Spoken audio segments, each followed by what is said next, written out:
So it's hard to know how to introduce Dr. Diamond because there's so much to say. I mean, suffice to say that he is a pioneer and just a luminary in the field of mind-body research, medicine, healing. He has over 45 years of research and practice.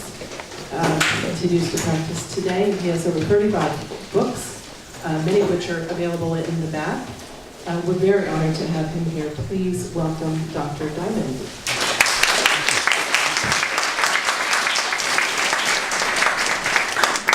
Well, after that meditation, you don't need me. So, I've been asked to talk about near-death experiences. So I'll do it tonight. And this is sort of leading in to what I'm going to do tomorrow. So really tonight is a teaser for tomorrow. Because then I'll have a chance to elongate this and go into other areas. Now, when I was 5, I was 12 weeks in the Children's Hospital in Sydney, in Australia. And what was wrong with me was never diagnosed. And I was thought to be dying. And every day, the nurse would wheel my bed out into this lawn outside, and I could feel my body being drawn into the grass. And in a childlike way, I knew that was something like death, whatever it may be, but I was very aware that I wasn't going to be around, that something was happening. And then one day, my mother was leaving me. I was in some sort of isolation, and there was a glass screen between me and her. And I was in some sort of isolation, and I could see her leaving, and I could see that I knew that I was about to cry, as I always did when she left, and I knew that she would be crying as soon as I couldn't see her. And for some reason, I turned on the radio in the hospital, and I heard a song, one song, and my life changed. And everything in me just changed.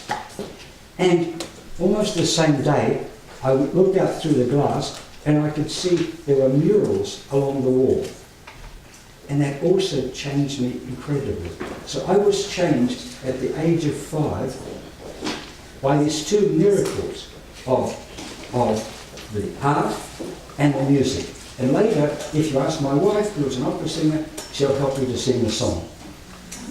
It was written by someone in Southern California, not Northern, Jane Autry.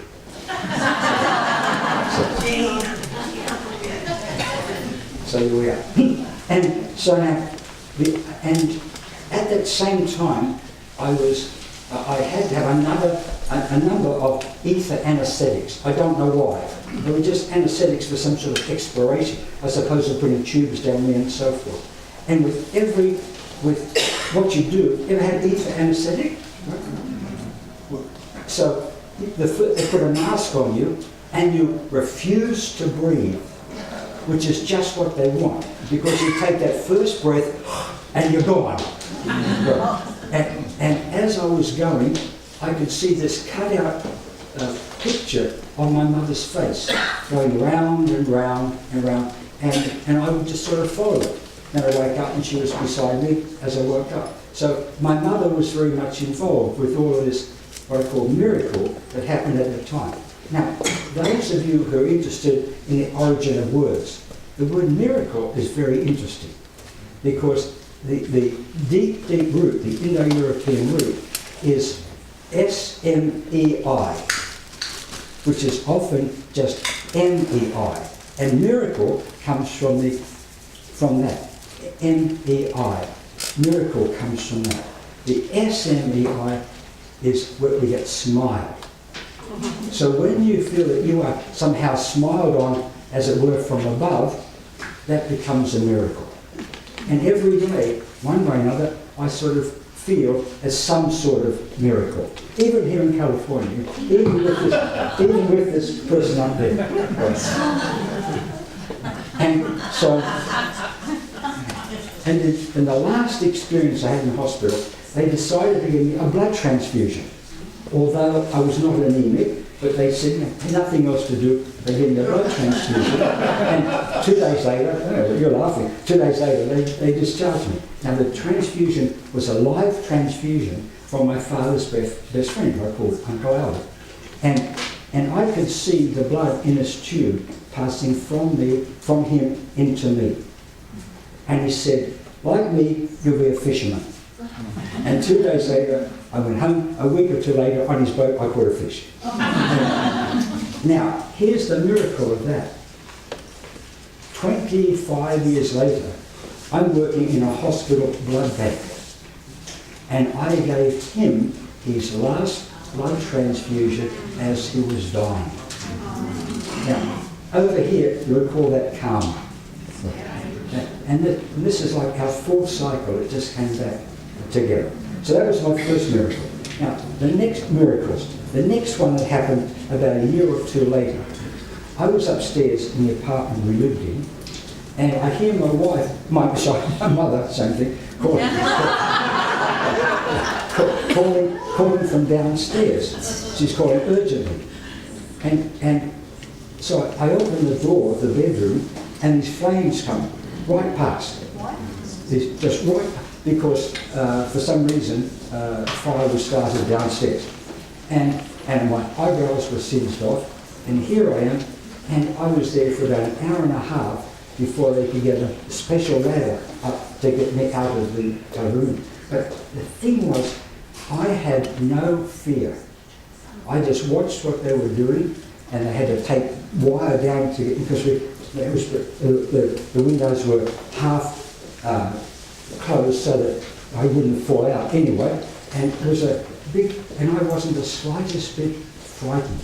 And I think that was because of this experience I'd had a year or more ago. So I call that another miracle. I wrote a list of this, so okay, okay. Now the next one, does anyone know what a pilonidal sinus is? A pilonidal sinus. It is literally a pain in the ass. And I had 6 operations. I had about 200 and something, right through here, 200 and something stitches, 6 operations. Every week between operations, I would go to the surgeon, one and then another, and he would burn this off with copper sulfate, which is incredibly painful. Every Tuesday at 10 o'clock, that happened. I was in hospital 6 times in 3.5 years. I spent a long time in hospital. So I was, as it were, to go ahead, I was 3 years as a patient at the hospital, 3 years as a student at the hospital, and then almost 3 years as a doctor at the hospital. So I sort of know that hospital. And I knew the patients and myself from many, many points of view, And I saw them dying too. Now, the interesting thing is, after the 6th operation, the big professor comes down. He's still got his mask on and his gown. He says, "Well, John, I don't know what we're going to do now." This is the big professor. And you'll excuse my language, but I'm Australian. I said, "That's bloody lovely, that is." And so someone suggested that I should see this child surgeon who was very good. He doesn't operate on adults. I go on and see him. And the probe went into this sinus about 2 to 2.5 inches. And he said to me, "I'm very interested in this." And in 3-4 years or more, no doctor had said he cared. And this man says, "I'm interested." And in a week, it was healed. Then the doctor said it'll come back. It never did. And so I regard that as a miracle, wouldn't you? And with 2.5 inches or so, the probe went in a week it was healed. Because of one sentence that he said. And when I'm working with people, I'm well aware of saying, as best I can, something like that. Now, the next miracle, here I am as my first week or 2 or 3 in the neurosurgery ward as a junior doctor.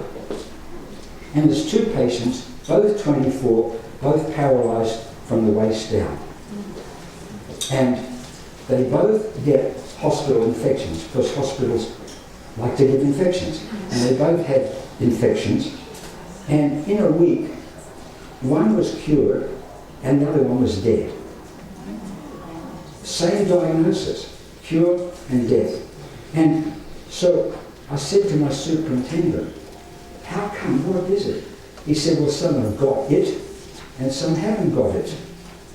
And the one that did well, he was always doing his exercises, he continued with his girlfriend, you know, he was making the best of his life. The other one whinged and moaned, had his face to the wall, just didn't want to live. He didn't have the desire to live. And when it hit him, he was gone. So I said, this it I have to investigate, knowing it's also the it and word that I had when I was a child. This miracle. It was a miracle that I saw what could happen with these two people, one with the it and one without it. And at some point early on, I called this life energy. And I realised, and all the patients I saw from then on, I was always assessing what is their life energy.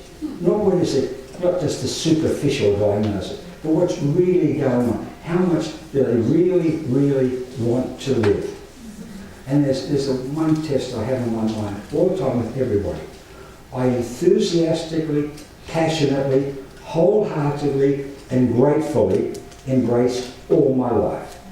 If that's not there, they're sick. And this life energy is critical because that's what heals us. We're only healed by what we do. No healer heals. He only encourages you to heal yourself. That's what Paracelsus called the Archeus. That's what Hippocrates and so forth called the vis medicatrix naturae, the healing power within, right? And so it's all to do with life energy. How much life energy do you have at the moment? How much life energy do the people you are around have at every moment? Look at up here. Look, how much life energy at any moment? That's what matters, because that determines how you deal with all the stresses that are constantly going on. We'll talk more about that a bit later. So that was a miracle to have that. The next one was my father, who developed a serious illness, and then he was thought to have some form of brain impairment.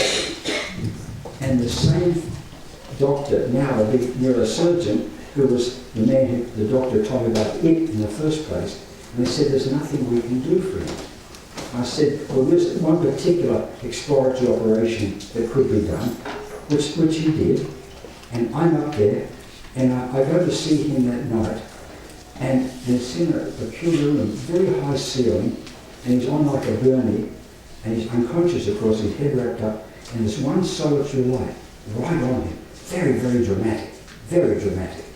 And I just sat there and I prayed, and I said, you know, if there is such a thing as spirit healing, let it be now. Let this be a miracle. And the morning he woke up, he was never well, but he survived for some years. And I learned a lot from that. And something changed within him, which was not expected at all. Now, shall I keep going? Okay. Now, the next one, if I can read my own writing. What the heck did I write here? I know. Another miracle, I'll call it a miracle. I had a very good friend at medical school, and I was now in America working. This America, yeah? I was and he is in England, in Bournemouth.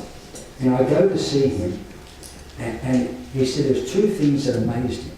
One is, he said, I've never seen squirrels before. There are no squirrels in Australia. And he said the second one, he gives me a book, and he says, this will change your life. And the book was Supernature, the first book by Lyle Watson. And I later met, and I've read all his books, and I have a good feeling about it.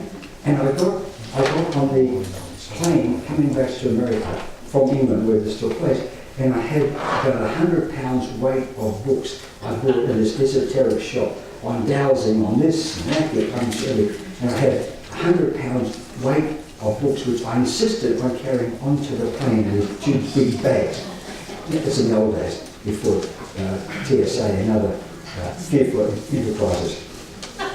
And so I get back to my apartment, I've quit the job, and I have no idea what to do. And so I remember there was a doctor in Canada that did acupuncture. I said, that's the new thing. Oh, look at that. So I called him up, and he gives me, by mistake, the unlisted phone number of a person very big in parapsychology. And so I go along and I meet her. She introduces me to other doctors who are doing things like curling photography and aura glasses and so forth. And that's how we sort of got started. But there was that mistaken phone number which started me off with Lyle Watson and all looking at things because I'd completely given up psychiatry and really given up medicine. And it got me going on a whole other way. I call that another miracle. Moving on. The next one was a woman I worked with intensely called Eva Graf, who was a very, very, very, very good spiritual healer and psychic. And I worked very intensively with her and her husband for about 2 or 3 years. Very intensive. 3 or 4 times a week, most weekends, and so forth. In fact, I had the honour of delivering her baby, which was no big deal. It was a 12th baby. It was a little easy. 12th baby? 12th baby, yeah. And she wasn't Catholic, but 12th baby. and it was pretty easy delivery, but we did do a voyeur, which had just come in and so forth. And now, but how I met her was at this hospital where she was invited, and she was talking about psychic at this hospital. And everything that she was talking about, I felt I knew.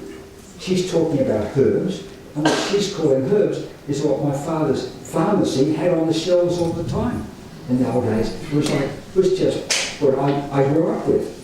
And then they had a nurse there who had been kicked by a patient who was in a cast because had a fractured bone. And they decided we're going to give her some life energy, some healing. And they asked me if I would hold her arm, the elbow, which is what I did. And I felt this tingling going through my body. And I went home, and my hernia was gone. It came back about 6 months later, but that's another story. But for 6 months, it completely disappeared. I said, well, something's going on here. So I studied with them intently. It was very fascinating because virtually when I started off in this practice, virtually everyone I saw were patients of theirs that they didn't want to have any medical problems and would pass on to me. And I just saw this stuff all the time. For example, I say, now, I've got a woman here and she's aphasic, she can't talk, she's got an infection. And she would just, oh, well, it's the first left upper molar. And I'd call back and I said, you're wrong, the dentist said it's the second, not the first. And this would just go on all the time, all the time. And we worked with, and we had some very famous psychics and so forth, whose name you would know, who came to me and to them, and we were just working together for some years on this. It was a very, very interesting experience, very, very fascinating. I'll tell you one story which is a strange thing. She's there with her husband. I've got 2 chiropractors and another healer. And I went off in the old Volkswagen I had to get some food for them. And it was a strange experience that I opened the car door and it was like a very powerful wind. Closed the door right on my finger. It was like really someone pushed it. It was bang. And I came back and it's in terrible pain. And it's all red, and everyone's working on it, and no one's doing a damn thing. And eventually they leave, I go to sleep, very, very fitful sleep. And in the middle of the night, I'm woken up, and I hear I can only call it like the voice of God. His voice says, Barbary bark. You know, which is a herb, which I had, which I never used. There's a can on the shelf. I go down, it's just 3 o'clock in the morning, and I took a dose, and the pain instantly disappeared. Instantly. I went to sleep. I was very thankful. But I woke up in the morning, I said, I'm going to take another dose just to make sure. And I brought the whole damn thing on again. I hadn't learned enough homeopathy by that time. So these are, now, the next miracle is, the next miracle is, I had these 3 men who were middle-aged, very wealthy, and were bored with life. You know, we call it the ennui. What's it all about? You know, amuse me, make life interesting. But they've got no life energy, I'm supposed to pump it into them. And so I took one of them upstate New York. This is in the old days, I think before ticks. And I said, let's just lie down in this field. And we'll just meditate. The sun is coming down, it's a beautiful day. Within 30 seconds, a bull charged us. And we just got over the fence in time. I mean, literally, just in time. So I come back to my house. I said, what am I going to do? And I thought, the answer must be in music. Because music had helped me when I was 5. It must be in music. So I go into Tower Records, which had just started in New York. You know, they started in Berkeley, and now it was in New York. And I'm looking through all the classical records. I know all the classical records. I know most of the pop records. And I know I'm not going to find it there. But in one small section, they have a little player system there, and it's a record, and I heard about half a dozen notes of this man singing. I said, that's it. And I go up, and I get it, and it's a folkways record, which is not a very uncommon record, and it's of a Jewish cantor, Chazan. They're doing the Friday night service unaccompanied. And I said, this is it. I came back, and 1 or 2, I forget, of these 3 men were Jewish, the other 1 or 2 weren't, but they all changed with this particular music. There was also an accompanied version with an organ that did nothing. But with solo, it made a tremendous difference. And so I thought, it must be because it's Jewish. And some of them are Jewish, and so that must be what it is. So I went around recording rabbis and cantors. And I found with some it did, with most it did not. I went to the School of Cantorial Studies and all sorts of stuff. And I realised it wasn't what they were singing, but who was doing the singing. And the word that was used for what they were doing, I've kept since, which was cantillation, which I've modified to life as a song of love for the love. And every day, that's what I believe everything we do should be. Life as a song of love for the love. And we've taught that now for what? Over 30 years, more than 30 years. Cantillation. Life as a song of love for the love. This is what I should be doing now, and the photographs I took before, and writing this morning, and so it should be life as a song of love for, which is another way of saying life energy. It's the same thing, the healing power within. Call it whatever you like. Now, the next one, these are just teasers, I hope you realise it. Yeah? The next one is my mother. Now, my mother is in a nursing home, and she's got Alzheimer's. And, you know, I always had, you know, shall I say, problems with my mother. I was only one, but some problems with my mother. And I brought in my grandson, who was about 6 months old, and my mother's great-grandson. Now, my mother, we used to come from America to Australia to see her, and she never talked except when we were there. And the nurses say, I can't believe it. You come and you get her talking. No one else can get her talking, but you have her talking. Susan would have her dancing. and we put on these old jazz records that she used to tell me to take off when I was a kid, and now she's dancing to them, and Susan's saying, Doris, do you like the music? And she'd say, clear voice, it's lovely. But she never talked except with Susan and I. In fact, we got married because of my mother. Do I talk about this? They both have similar swellings in one part of their feet, which starts with a B. What's the word? Bunions. And my mother and my wife to be had the same bunions. So here we are. And you can connect. And here we are. So, and my mother's sitting on one side, I'm there, in the middle, and my wife to be is on the other side. And I'm thinking, no, do I really want to get married? Do I really? And my mother, who's, remember, has no brain, allegedly, and she starts to stroke her bunions and Susan's bunions, and she's sort of saying, we are the same. I said, okay, that's when we got married. And she joined, and then she joined our hands together. But she's supposed to be demented.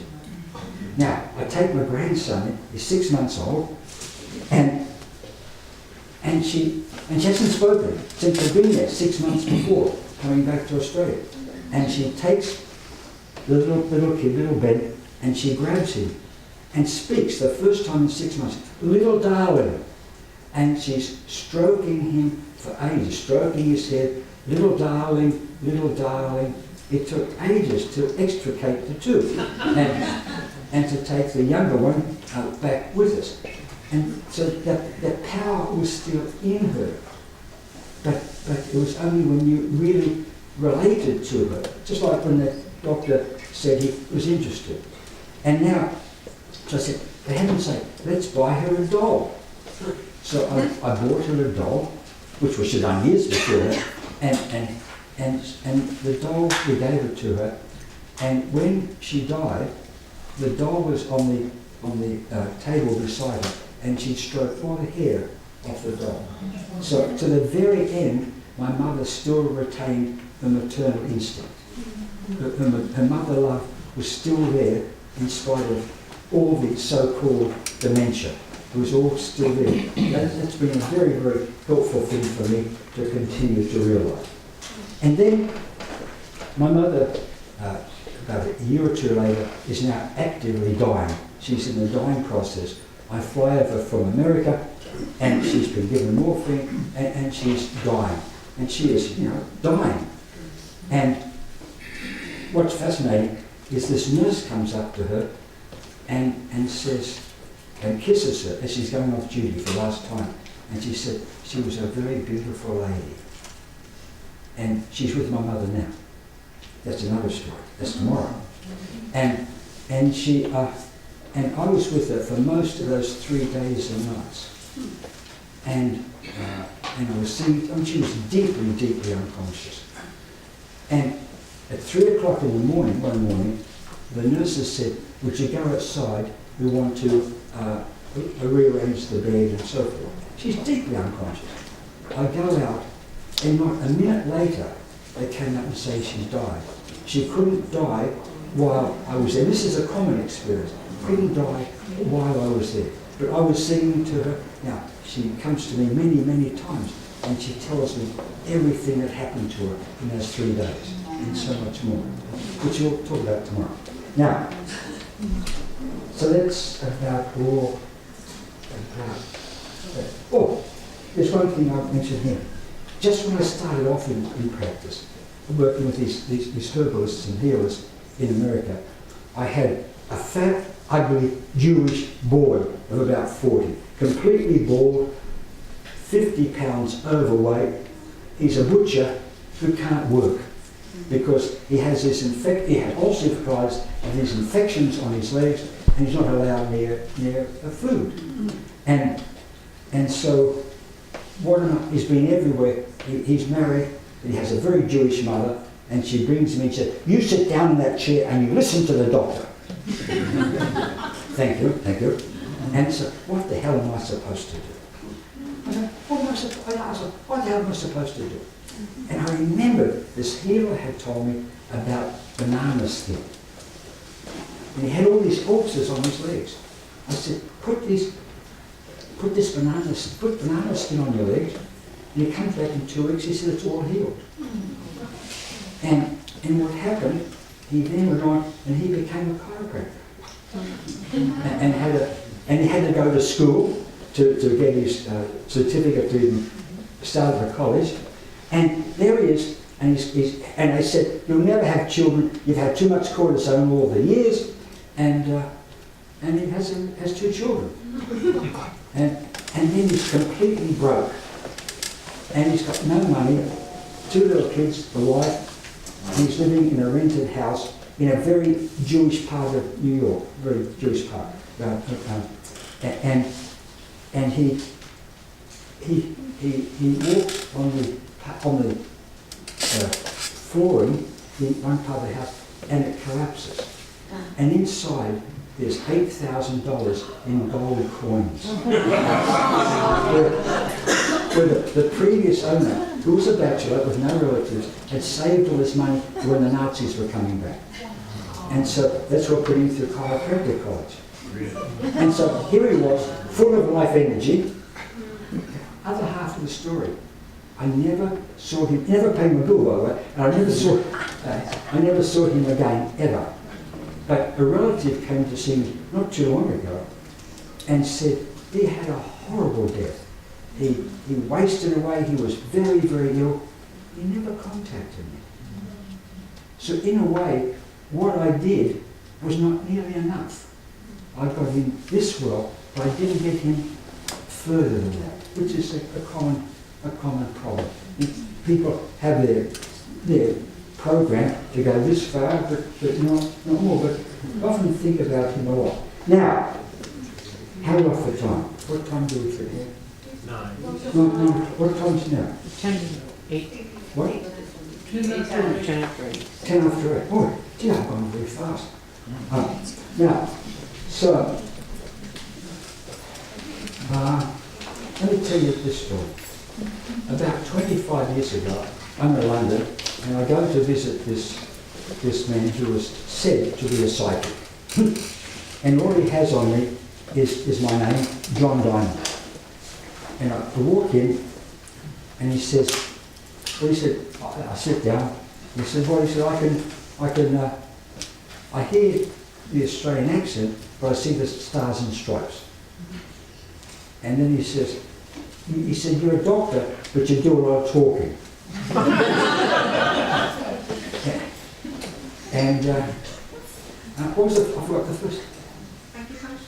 And then he said, you must do acupuncture because you've got a Chinese guy. Now, the point of all that is I and my wife, who've been with him longer, we studied with him for about 25 years. He just died about 6 months ago. And I spent over 1,500 hours with him. That's travelling over to London, staying in these damned hotels over there with all the airfares and the stuff and seeing him for 5 hours a day for 1, 2, 3 weeks at a time, all taped, all written down as well. This huge sort of file on all this, but about 1,500 hours and about 500 people who have come through. About 500 people. And after she died, everyone who came through was brought in by my mother. He said, she's like the gatekeeper. She opens the door, she pushes this one in, she pushes that one in, and at the end of the session she said, now, your mother's here, she's closed it, and that's it, it's finished. And this would go on for years. He just very recently died, which was 89 when he died. It was very, very tragic. And so the last 25 years or more of my life has been mainly devoted to understanding what the heck was this man doing. It's very fascinating. Now, I'll tell you a story we're going to tell tomorrow, but I'll tell you how to get him. Now, how do we start? My name is John Diamond, J.D. My cousin, who's 3 years older than me, is also called John Diamond. Why my parents had to call me by the same name as this other bum I don't know. And furthermore, he is John Louis Diamond. I'm John David Diamond, which is JDD. Okay? JDD. This becomes important in a moment. Now, where to start? Have you heard of Judge D? Who's heard of Judge D? Oh, you have? Yes. Now, you must read Judge D. Judge D was a true ancient Chinese judge. In those days, they were also the detectives and everybody. And there's a Dutch diplomat called Robert van Gulik who has written these books about John Dee, which are true cases that he's put together in more of a sort of detective sort of story. And Judge Dee the books are they're all published by Chicago University Press, they're very proper, and it's absolutely wonderful. That's Judge Dee, okay? J.D. John Dee. Virtually every time I go into a second-hand bookstore, I go to the poetry section, and always I'm being told to buy all these books written by someone J.D. John Dryden. All this J.D. stuff. Now, the other day, I picked up a book on fractals.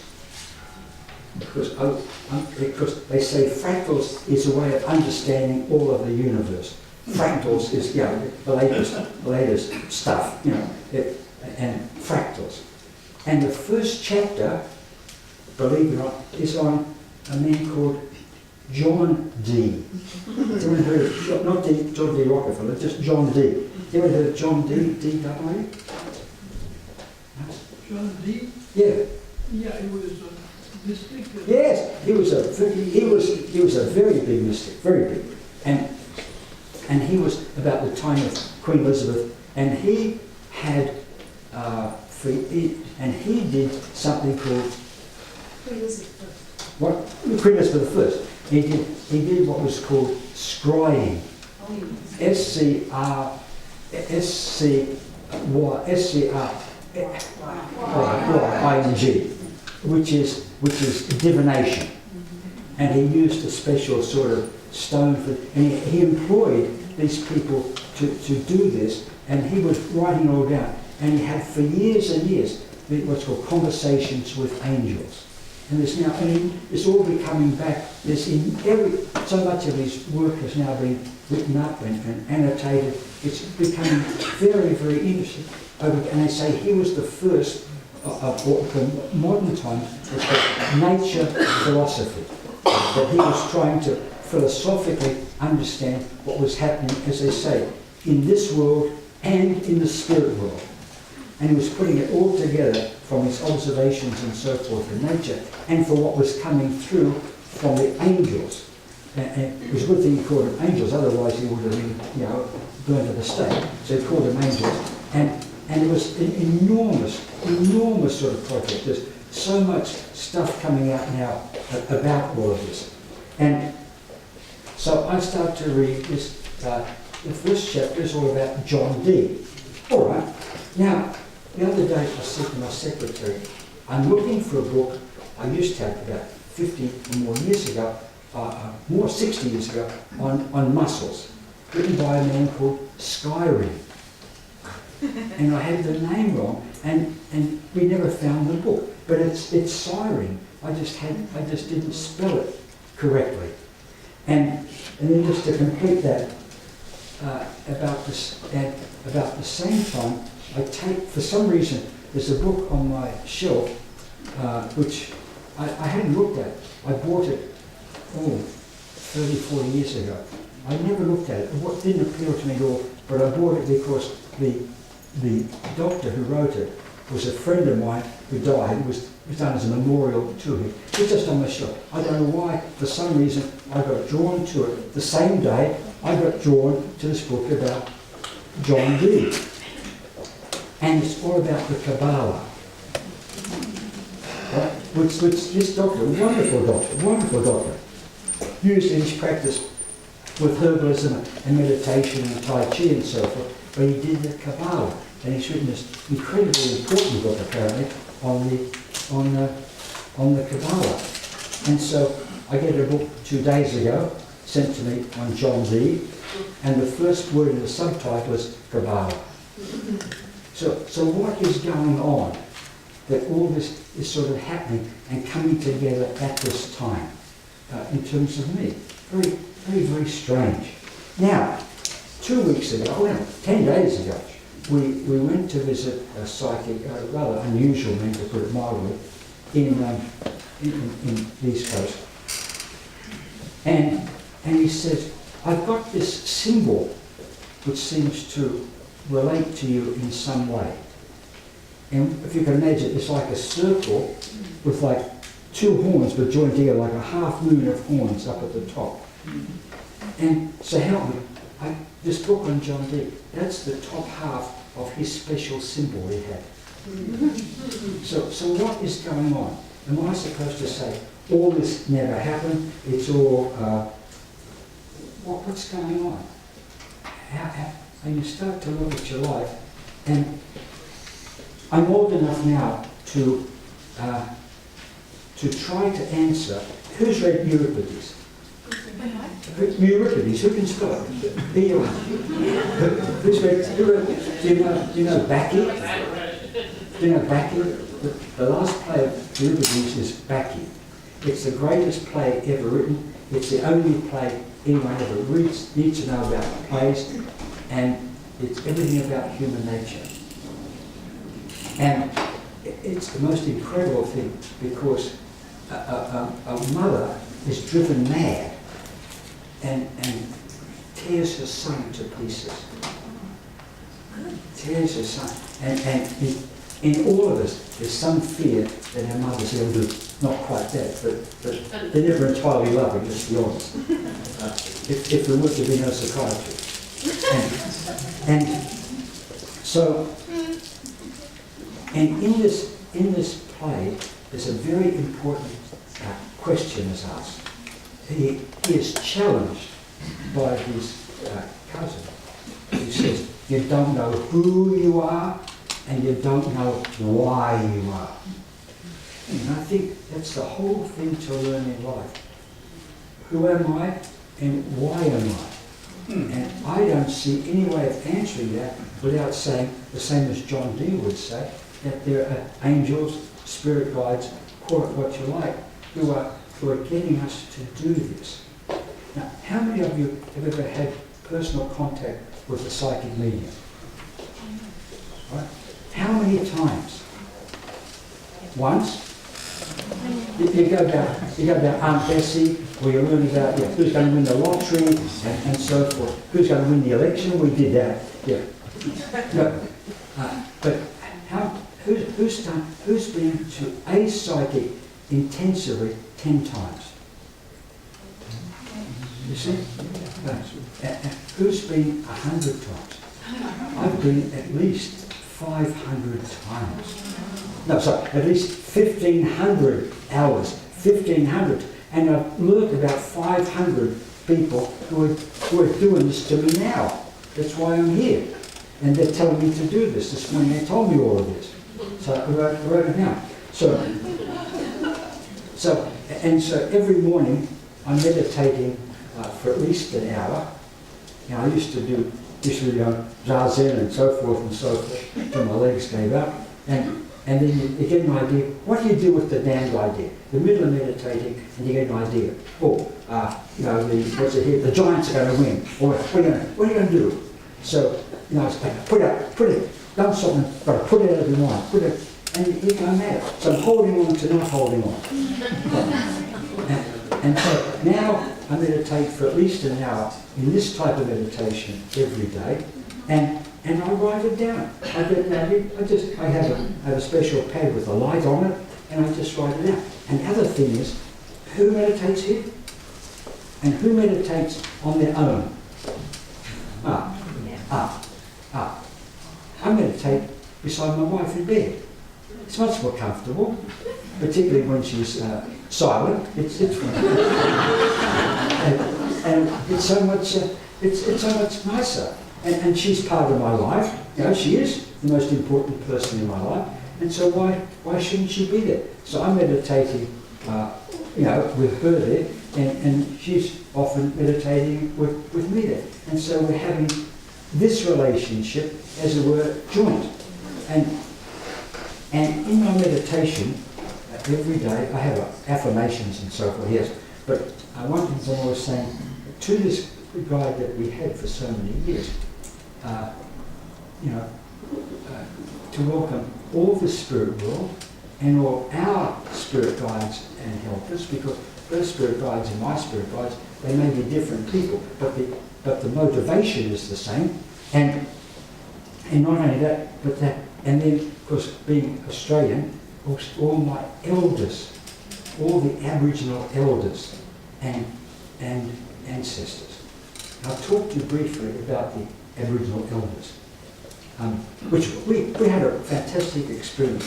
We went to see this old elder who's in hospital, Western Hospital in Sydney, you know, usual hospital. And we're outside, and the two doctors are browbeating him to have this lumbar puncture and so forth, so they could then treat him. And they're browbeating him, you must have this, you know. No. And he leaves, and we go in, and he says, I told him I would have the treatment, but I wouldn't have the test. Because that's what my elders told me to say. I said, right on. Right. And so the Aboriginals have a system, and what's called dream time. Have you ever heard what's called the dream time? Well, it's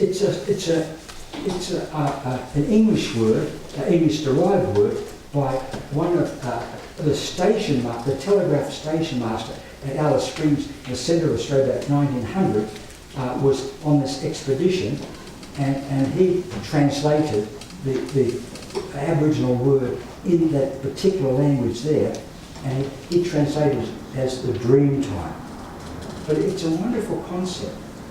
And so, particularly if you're out in the bush, or somewhere where it's quiet and pleasant, you can just imagine that this is this dream time.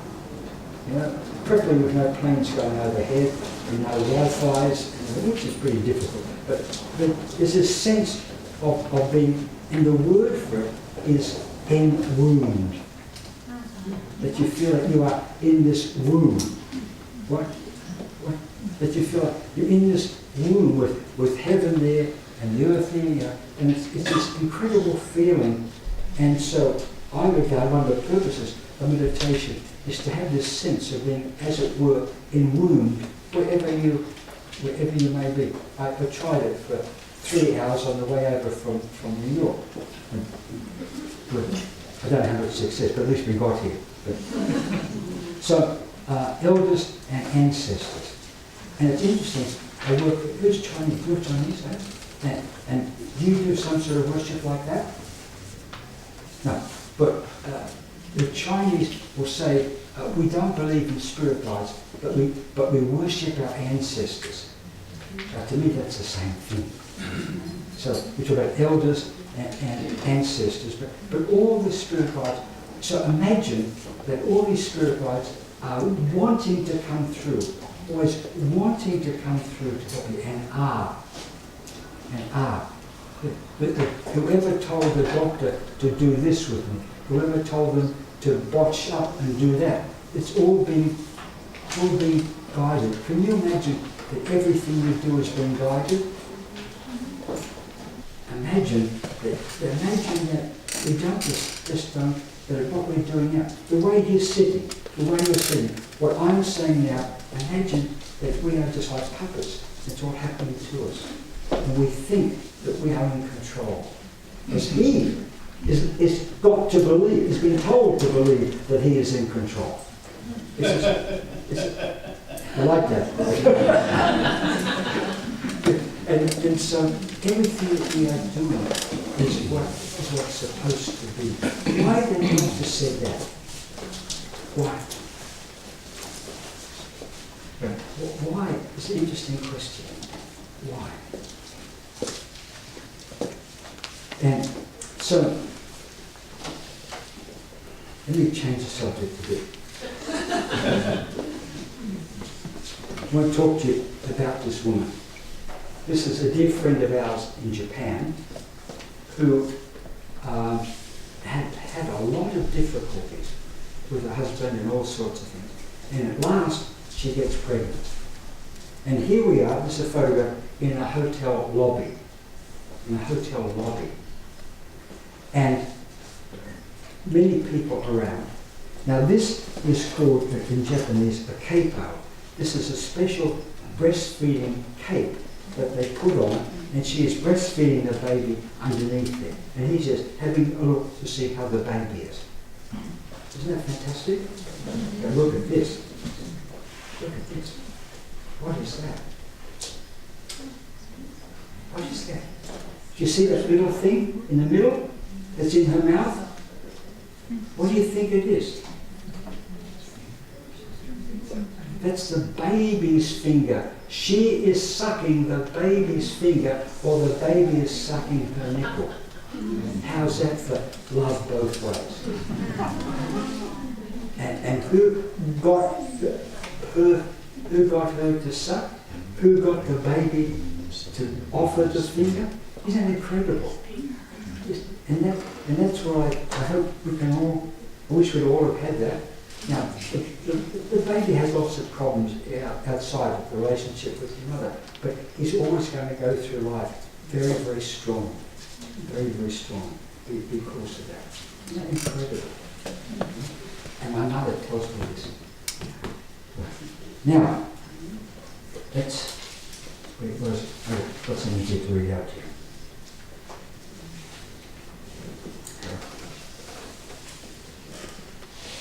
There was a country doctor, I think in Lower Canada, I'm not too sure where he was, and they wrote a little book about him, just old-fashioned country doctor.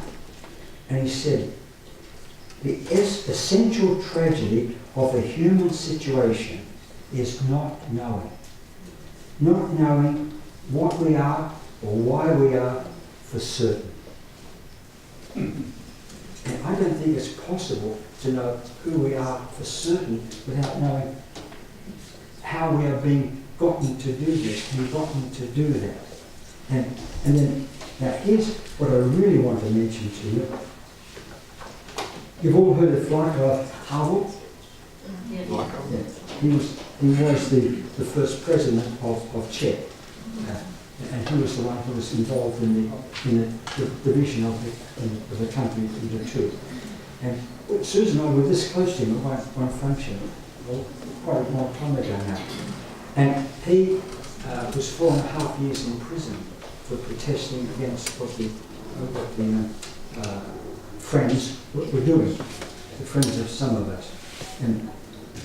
And so what I found in recent times, not just now, but in recent times for some years, is an increasing loss of the sense of hope. And it's when I'm working with people, say in teens, 20s, 30s, none of them believe they're going to live out their lives, that something's going to happen. I was in Japan just a short time ago, and it's 10 minutes for a missile to come from North Korea to Japan. 10 minutes to warn them that they haven't get somewhere and not be affected. 10 minutes. 10 minutes. Now, you know, the flight attendant on the plane lent me a paper called The Weekly. Do you know it? And it shows what's going on up there in space to protect us. The trillions of dollars that are being spent. Incredible. What on the wagon was nothing to what's going on. It's this enormous activity. And they say they now have the precision that as it were, they can hit a bullet with a bullet that's coming towards us. It's trillions of dollars going on, and we're completely unaware of it. But that's how serious it is. And one way or another, we all are so concerned with the future. Kids do not. I normally have something I have it here, and it's in Australia. It's a child psychologist. He had an advertisement to the mothers. Come and talk to me about your child's future. Now, do you really think that a 5 or 10-year-old child is going to live for another 60, 70, 80 years? Stephen Hawking says the only hope we have in the next 100 years is to go to another planet. Not take the politicians, of course, but just go to another planet. And we have no way of getting there for two reasons. The reason is radiation. The only way you can make a plane, a missile, whatever you want to call it, that can get there is if you make it out of the bed, that it can't fly. So Harvard in prison wrote this. Hope. What we're losing every day is hope. Hope in this deep and powerful sense is not the same as joy that things are going well, or willingness to invest in enterprises that are obviously headed for early success. But rather, it's an ability to work for something because it is good, not because it stands a chance to succeed. The more unpropitious the situation in which we demonstrate hope, the deeper the hope is. Hope is definitely not the same thing as optimism. It is not the conviction that something will turn out well, but the certainty that something makes sense, regardless of how it turns out. That's what this doctor is. It's got to make sense. What's going on now, every day, has to make sense. And that's where you need, I think, some understanding of what's being done to us, not by us. And in short, I think that the deepest and most important form of hope, the only one that can keep us above water and urge us to good works, and the only true source of the breathtaking dimension of the human spirit and its efforts, is something we get, as it were, from, quote, elsewhere. The sense of what happens to us is coming from elsewhere. Is elsewhere. And if I look back, that's what happened to me when I was 5. It was coming from elsewhere. It was coming from elsewhere. And it is also this hope, above all, which gives us the strength to live and continue to try new things, even in conditions that seem as hopeless as ours do here and now. You write that in prison.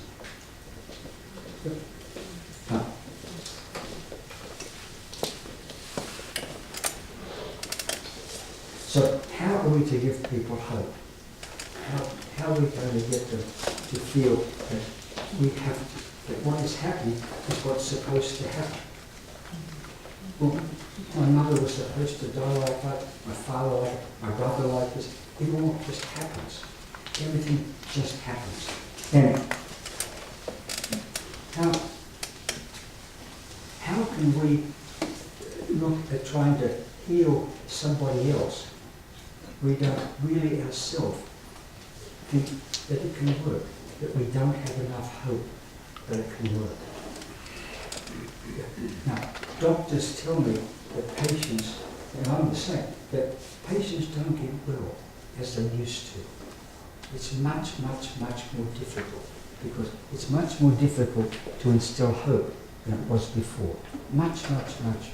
Do we have any practitioners here? Much, much. What do you do?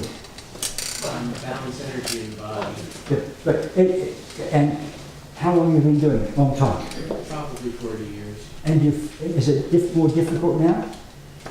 Since the opening in 2012, it's actually become a little bit easier. Oh, good for you. Good for you. Because it's about energy, it's not about giving them pills. Sure, oh yeah, Okay? sure. And it's all to do with life energy. But it means, I believe it's harder, it's much harder now for us to have the life energy to want to It's give. harder to have hope. Yeah, and most people are living in increasingly fear of death. Increasingly fear of death.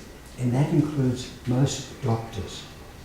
The doctors I work with also are just as worried about death, about hope. So the first thing to do to help anybody is yourself to accept what is happening, coming from elsewhere, and what to do about it.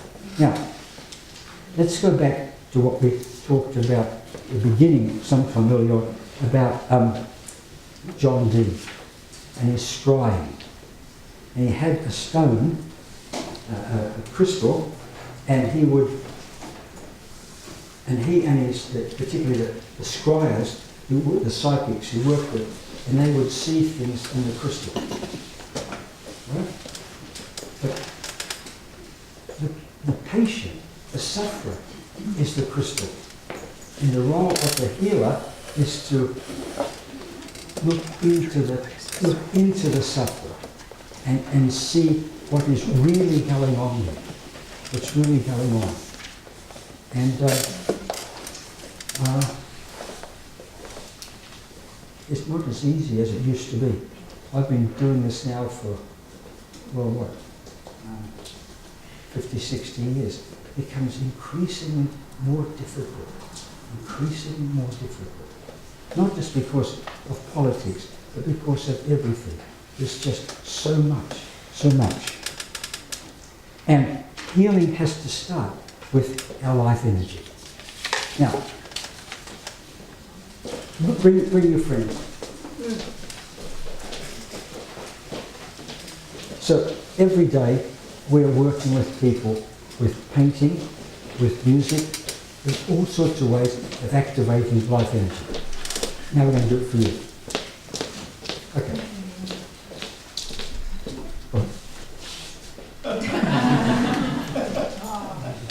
This is Scotty. And Dr. Diamond talks about the Japanese word tendai, which is spirit is in, I think if I get it right, spirit is within everything, whether it's alive or inanimate, whatever. And I truly believe that Scotty has spirit, right? And there's something that activates children and adults with some of these little spirit guys I have. And we go to nursing homes, we work with people, we do children's. Giving them hope. Right. And Scotty sings, right? Yes. And so there's many different ways that Dr. Diamond uses healing, and it's always looking at the spirit within and asking for a higher guidance. When I was singing opera, I would just open myself up and ask for guidance to come through me. I don't know if it ever worked, but it was my intention to heal. And I did, get people saying that they felt better, so I was hoping that I did that. And Scotty is one of these people that helps me, right? Yes. Isn't he cute? So, and you have your ninja as well. Yeah, but tell me about Sophie. Oh, Sophie was married to Dr. Diamond's uncle. She's incredibly ill. She will probably not last very long. She's 85. She's 2 years older than he is. And she had she had a Jack Russell. This is a Jack Russell. And she had to give him away because she's under 24-hour care at home. She stayed at home. So I took Scotty, and I should have named him Jack, but I took Scotty, and she fell in love with him. But we could never find another one. But by, who knows, Melissa found one. Had it shipped into Canberra, Australia, and I didn't want to give it to her because he's one of a kind. But I knew I couldn't live with myself unless I did. So she named him Jack, and we took him to, it was like her brother, yeah, and we took it, and she grabbed him, and she completely changed. And she was like, oh my God, and he took pictures of her. And she's sending emails that Jack says hello to Scotty, and it's completely changed her life. And she looked like death almost. And it activated the spirit so amazingly that all these little things, like you've got your Nendo there, you were going to talk about, he makes things, he does art, he does photography, all of it is designed to heal the spirit. And the thing you didn't talk about was, I'll talk about it if you want. Yeah. When he was Well, 5, tomorrow too. when he was 5 in the hospital, he has been told through the psychic that so many guides came into him that he nearly died from them. They were sent to guide him. And one was a psychiatrist that had never heard of, but he came through the psychic, and the psychic had never heard the name, but he came out with this name, Norton Manning.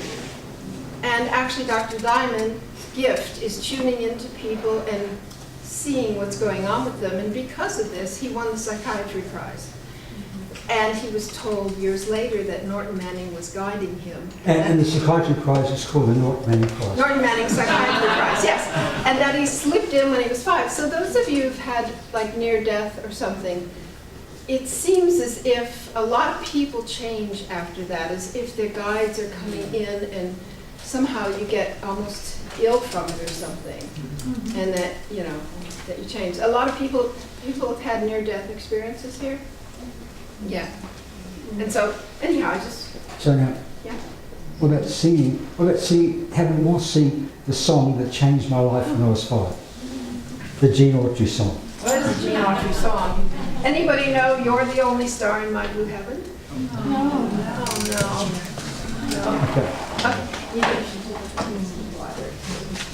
Yeah.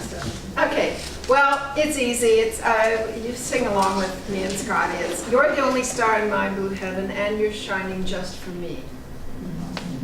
You're the only star in my blue heaven, and in dreams your face I see. Okay, let's try that one. You're the only star in my blue heaven, and you're shining just for me. You're the only star in my blue heaven, and your face in dreams I see. I'm gone. You're the guiding light that brightens up the night. Till you come in sight, my heart is lonely.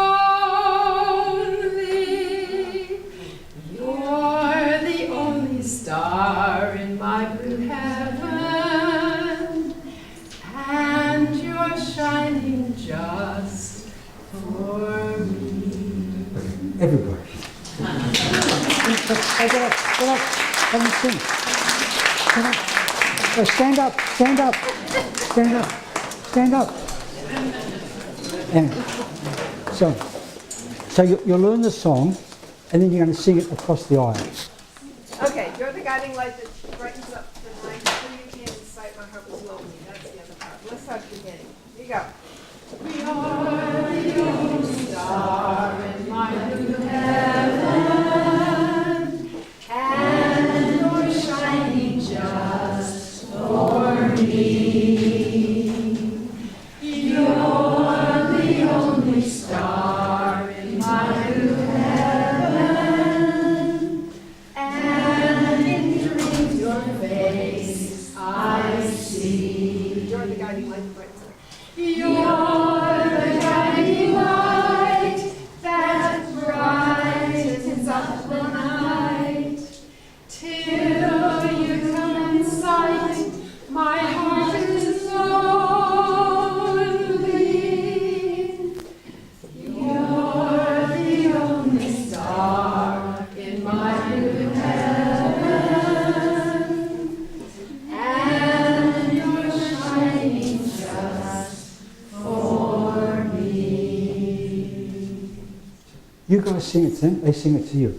Okay, you turn this way, you turn this way.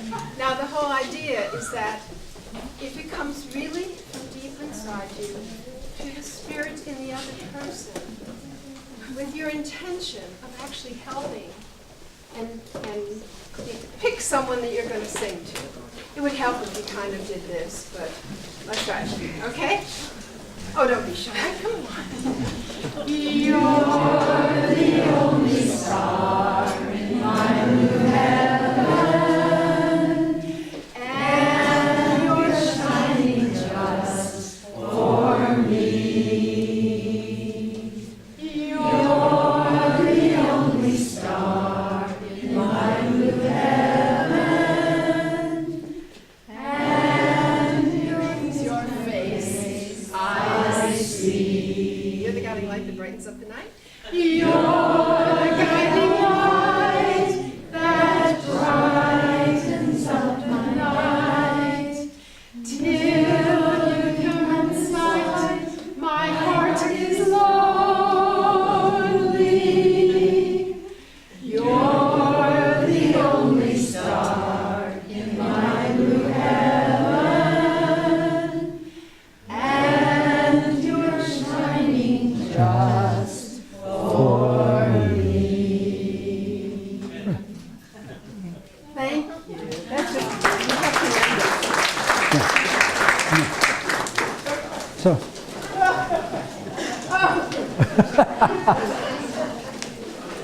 So, so, thanks, Suze. The essence of everything is to raise our own life energy so we can help others to raise their. I want to show you something. I want to show you something very, very special. Very, very special. Where to put it? Want to see something very special? Yeah. Look. Look at that.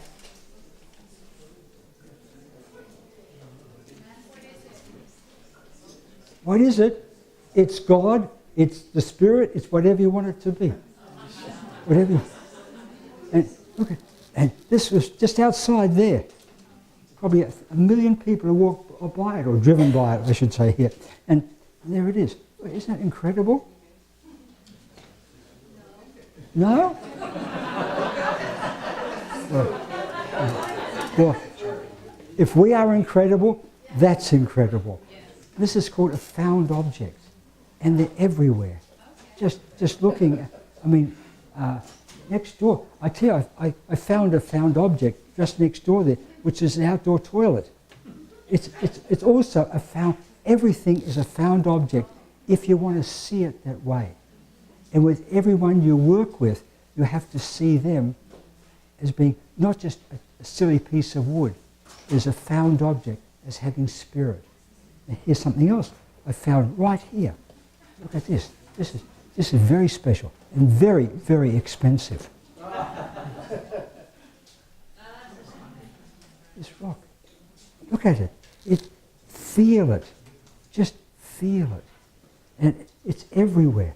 Look at this piece of paper. Everything. Now, this is these things that I make, which we call nendo. Nendo is the Japanese word for clay, and tamashi is the word for soul.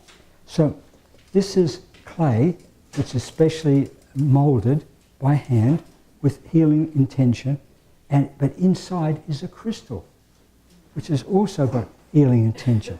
And did you know that clay are crystals? And not only that, but a very fine chemist in Glasgow said that the origin of DNA may be in crystals, in sand. Because take a crystal, sand is a crystal.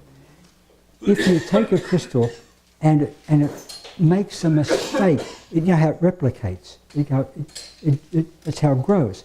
But if a mistake occurs in the crystal, that mistake will be perpetuated through time. It's just like DNA. So these are now our psychic who died had one of these on his table. I gave him 20 years ago. And he used it all the time. And so it just seems like a bit of clay. But it takes a long time to relate to it and to relate to the crystal and then put them together. then you have to, now, about this. If you kiln dry clay, it loses its energy. Kilning kills it. It's not the same thing. If you glaze it, then you're holding glass, not holding crystal anymore. So just think about it. But everywhere, I mean, I took must be at least 50 photographs out there in the last half hour before we started. Everywhere, there are incredible things. Everywhere, there's life energy. Everywhere, just waiting. But I think, look at, here's that, where to put it. See, but look at that, look at that. Don't think it's a remark, just a piece of wood. Well, we're all just pieces of wood, but look at it. Isn't it incredible? Now, if you can all go out and find these things and relate to them. Now, the interesting thing is, they're called found objects, but you don't find them, they find you. Now, is that street here, what's it called, El Camino Real? Right. Now, and on there's a big bank called the Union Bank. It seems to have an enormous parking area. And they have all these rocks there. I was there this morning, and they're all calling to me. I said, no, I'm not. I don't take things from banks, But if you think about it, that call to me, in a sense, asked me to pick the same as everyone I work with is calling to me to help them. If they don't call, there's nothing I can do. They have to call. I think that's just wonderful, isn't it? I have hundreds, Melissa, we have hundreds and hundreds of these, hundreds. And I think you've never seen that before. Nothing like that. And to me, that's the wonder and that's the glory of really everything, of everybody. I'm looking around at you and feeling this with you here, the same thing. And there it is, look. It's wonderful. Forget all the stupid theory and so forth. There it is. What do you think? Oh yeah. And the Chinese have a word for it called tian tai, and it came over into Japan as tendai, T-N-D-A-I. And there were two masters of this, Seicho and then Kukai, about 8th century. And they were the ones who said, everything has spirit.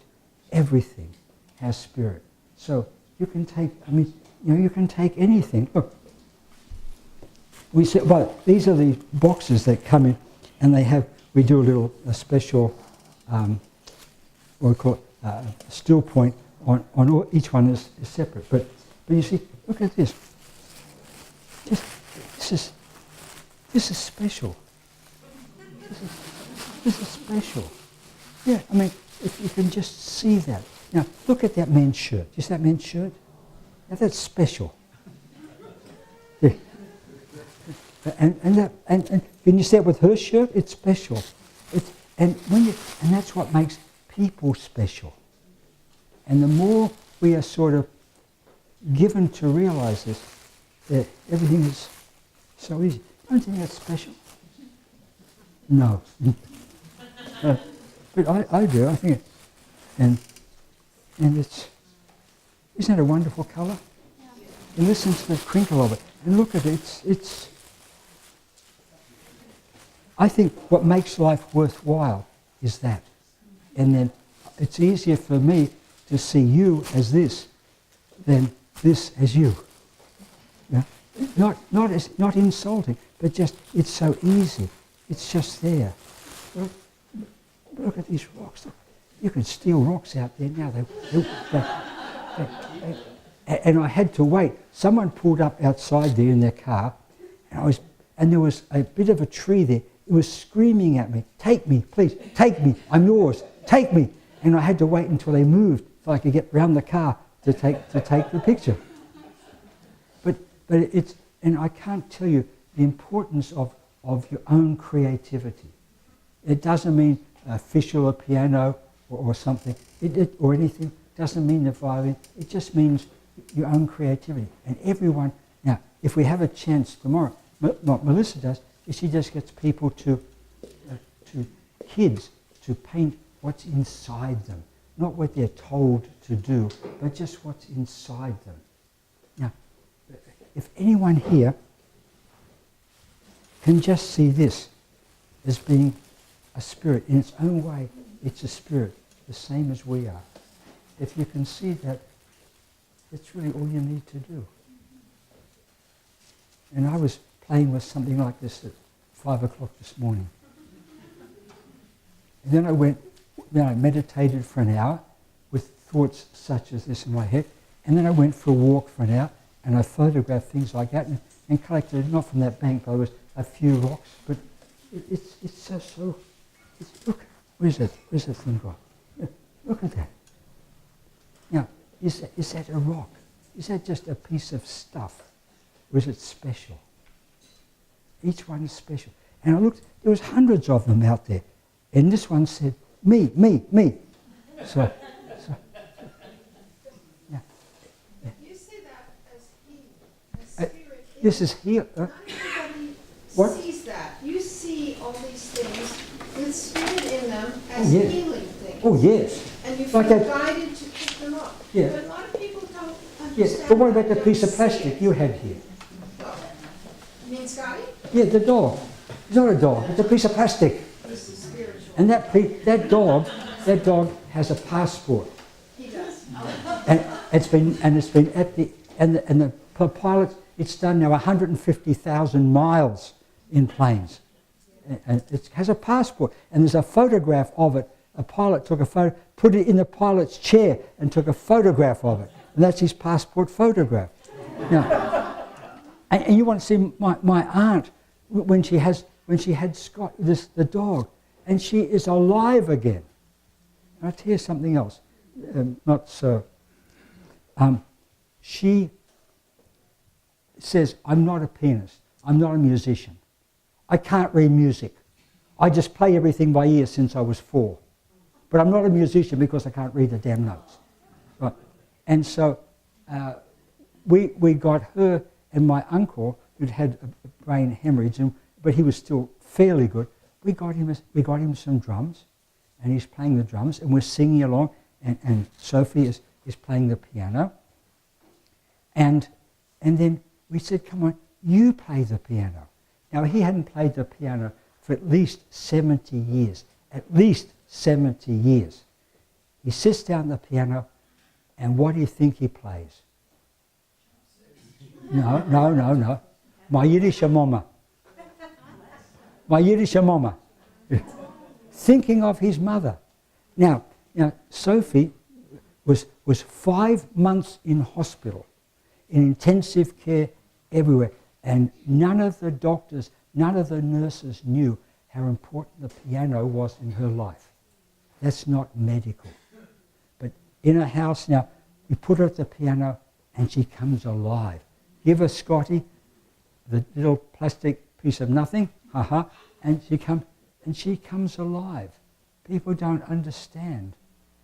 This is alive. If you can feel this is alive, that's all the teaching I can do. Because everything is what the Buddhists call the Buddha nature. Everything is. We are all this. And you look at this person, that person, whatever they may be. And it's looking at people, and I've looked at so many thousands of people over the years, and you're looking at them, and they all have spirit. They're all alive. And all you have to do is to help them to feel that themselves, to really feel it. And that's not medicine. That's no longer, if it ever was medicine, it's no longer medicine. And that's a terrible tragedy. But please, go outside and ask, which one wants me? Who is calling to me? Who is calling to me? Have you been to the hotel, Diners Hotel? Have you been there? Okay. Now, as you walk in, no one sees it. Up there, this is incredibly expensive, huge painting up there on the top of by Henry Moore in 1940. There's incredible, these three big figures, right? And that's what his life doing that. But how did he start? I have walked on the beach where Henry Moore walked in England, where he got his inspiration, and it's called Seven Sisters Beach, and it's got millions of little pebbles, millions, and he, in a sense, would feel which one is wanting him, and that's where all of his inspiration came from. Okay? So on the way home, don't tell them you're stealing, but just take a rock.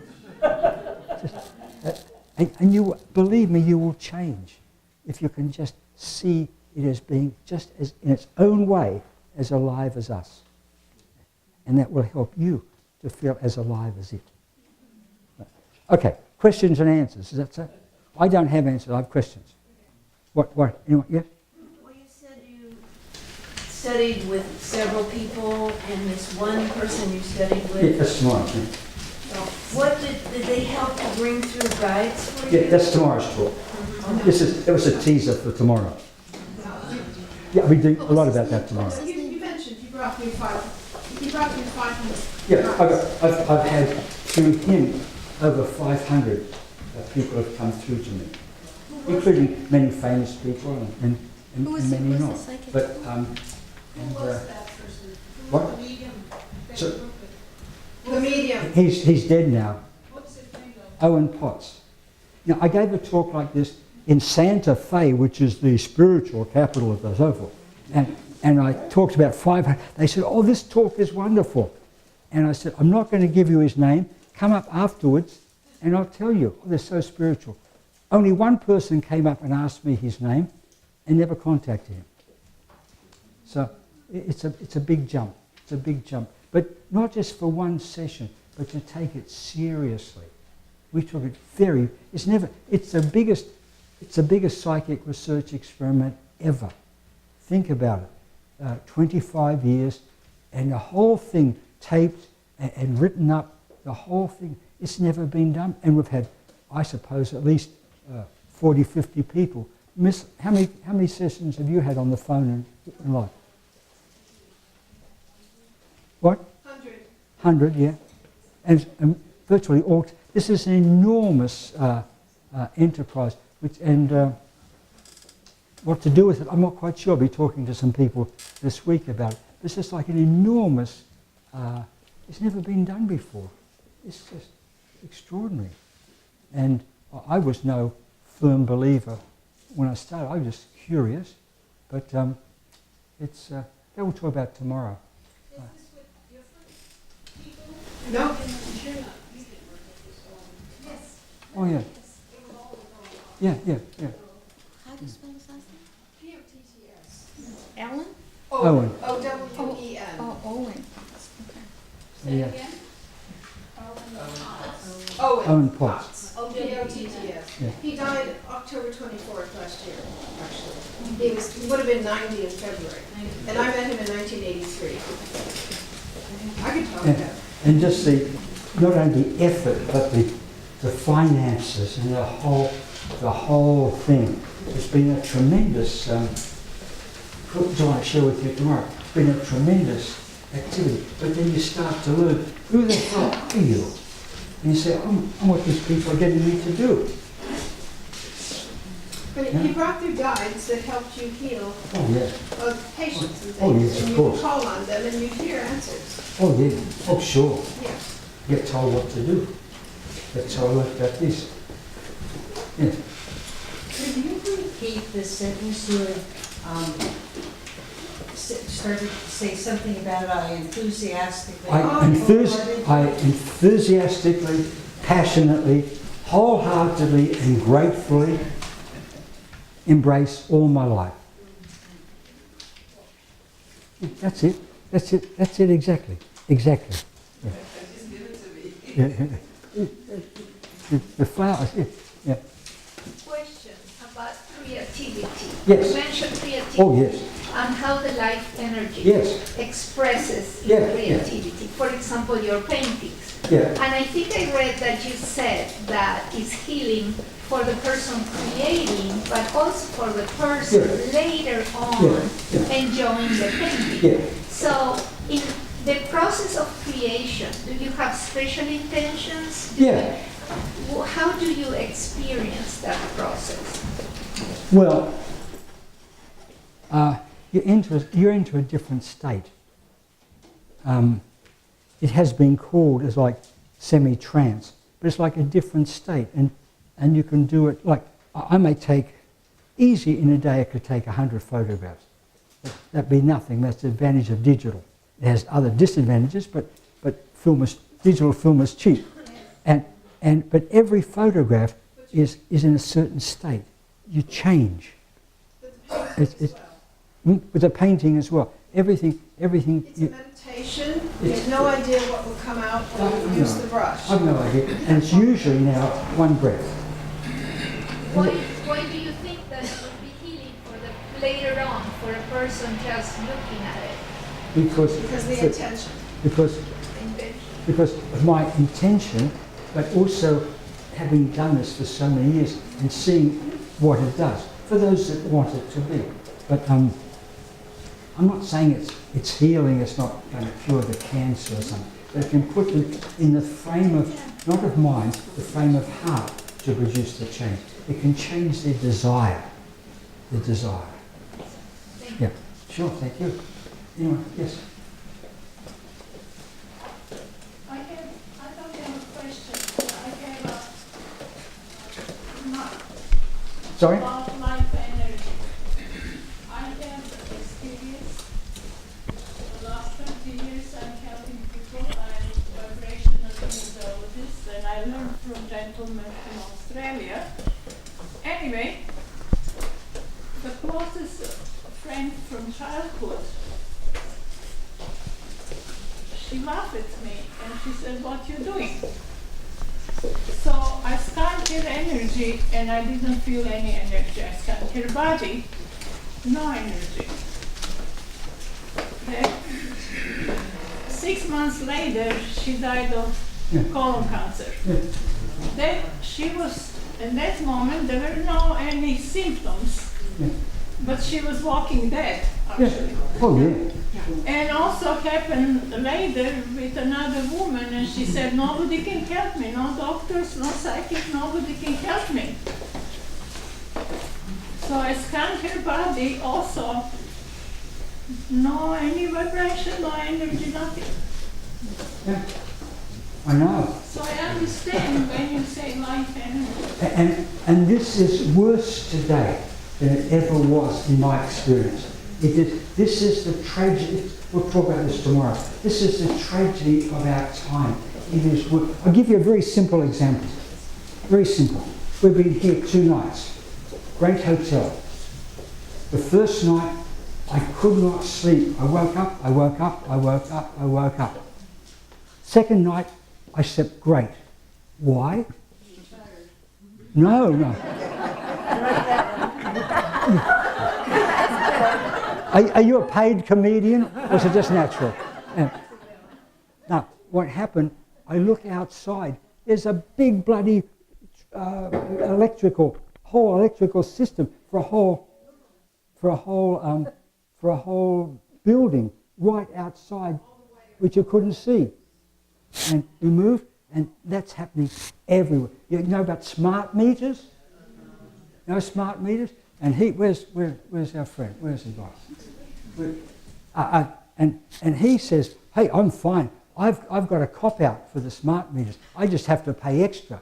But the whole of his apartment, the whole bloody block, has got smart meters. There's so much. We could talk about this forever.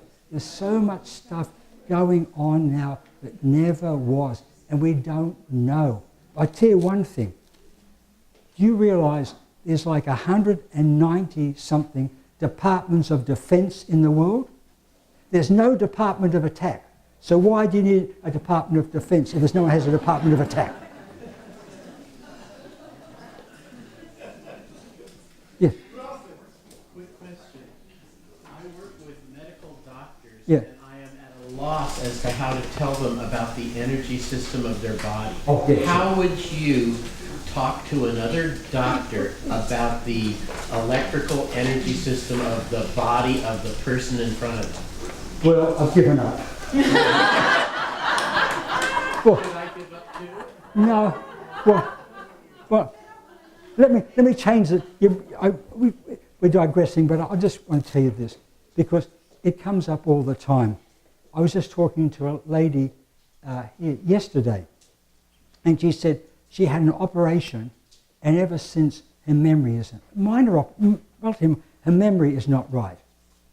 Now, do you realise that we don't have anaesthetics anymore? What do we have? They're called amnesiacs.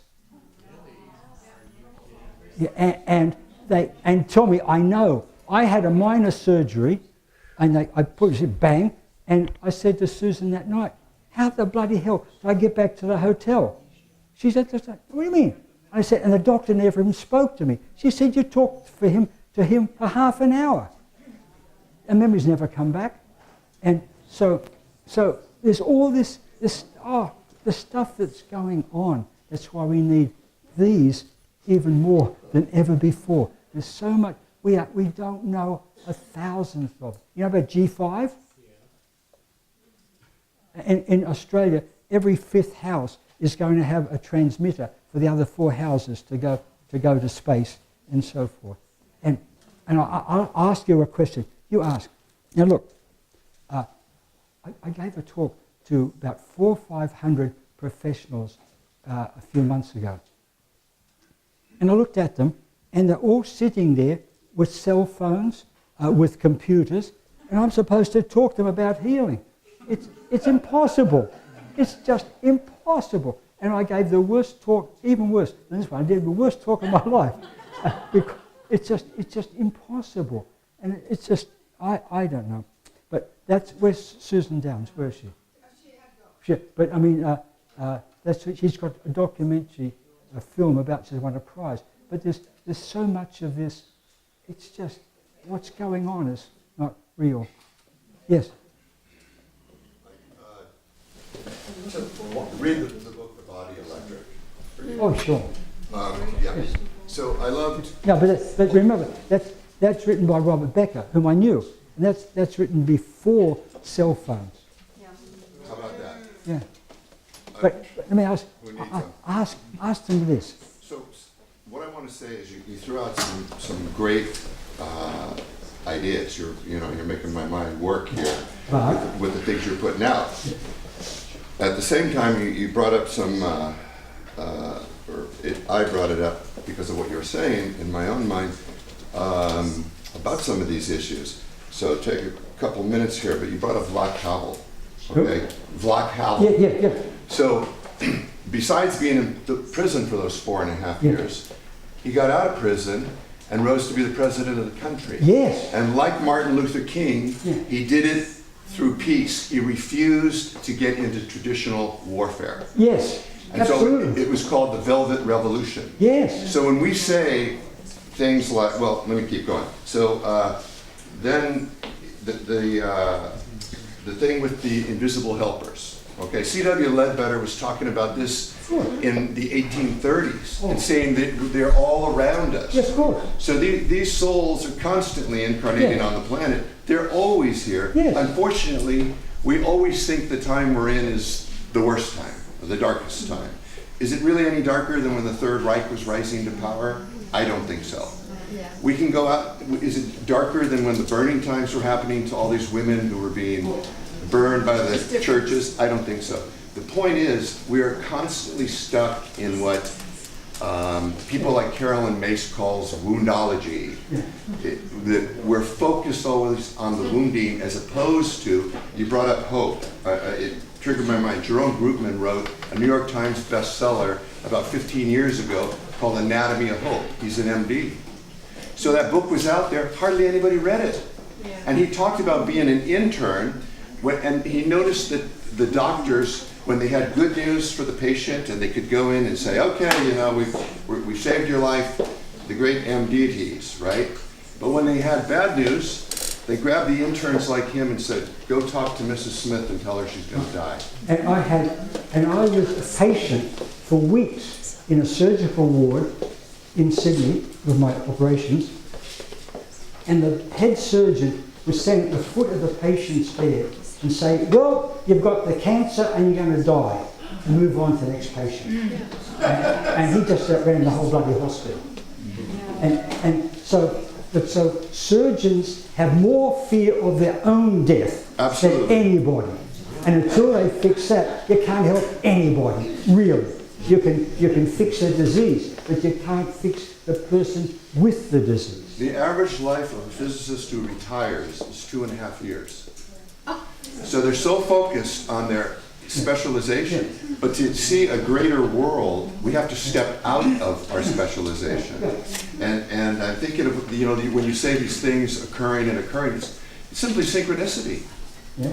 The synchronicity was unfolding with all those examples you were bringing up over and over, but we have to have the consciousness to recognize it. And when we sit here and we're trying to define reality, we've got 200 billion, roughly, solar systems in our Milky Way galaxy. Times that by a guesstimate of 450 billion galaxies. Yeah. So to come up with the idea mathematically of the possibilities of life, and here we are on this speck called the Earth, where we don't speak the same language, we're always at war. We are such children in relationship to what else might be going on out there. Yeah, agreed. Yeah. Absolutely. Thank you. Thank you. Anyone else? Anyone else? Yes. You created this treasure trove over 25 years of all this research. I'm so curious what your plans are to do with this. Well, that's a very good question. I don't know how long I've got to go for a start, but it's I get new ideas every day. I mean, it's literally every day. And people like Susan and Melissa and over here, Bob and others, it's their job to sort of keep up with it. This is every day. And it's been like that for a long, long time. And it's a lot of fun, but it'll finish when it's supposed to finish. I don't know.